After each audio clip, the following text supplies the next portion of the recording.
Here is the abdominal aorta. This abdominal aorta has three anterior branches: celiac trunk, superior mesenteric artery, and the inferior mesenteric artery. Here is the celiac trunk. This celiac trunk is very short trunk. After originating from the abdominal aorta, it divides into three branches. This is the short. This is the left gastric artery. This is the splenic artery, and this is the common hepatic artery.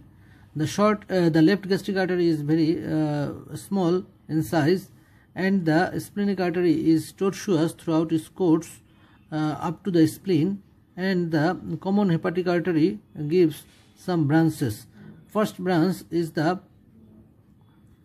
gastroduodenal artery. This gastroduodenal artery divides into the pancreaticoduodenal branch and the right gastroepiploic branch, and then the second branch is the right gastric artery. After giving these two branches, the common hepatic artery, the name of this common hepatic artery is now the hepatic artery proper. This hepatic artery proper divides into the right and left hepatic artery and gives origin of the cystic artery. And the splenic artery has some branches to the pancreas. Here we see the splenic artery is the tortuous artery. It gives some branches to the pancreas,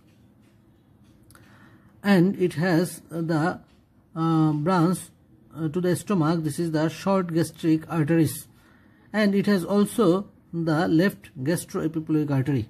Here we see the left gastroepiploic artery of the splenic artery. So these are the branches of the celiac trunk, and these arteries supply the liver, stomach, spleen, pancreas. In the stomach, we can see the branches of the left gastric artery. It is the main branch of the celiac trunk, and the right gastric artery from the common hepatic artery. This is the left gastric artery, this is the right gastric artery, and here is the right gastroepiploic artery, which is also branch of the common hepatic artery, and here is the branch is the left gastroepiploic artery, which is the branch of the splenic artery, and another branch here is the short gastric arteries, that is also the branch of the splenic artery.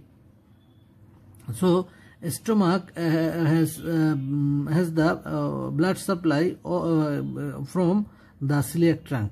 All the blood vessels that supplies the blood vessel has the origin in the celiac trunk in the form of left gastric artery, in the common hepatic artery through which the right gastric artery and the right gastroepiploic artery, and the splenic artery is the short gastric arteries and the left gastroepiploic arteries. Thank you.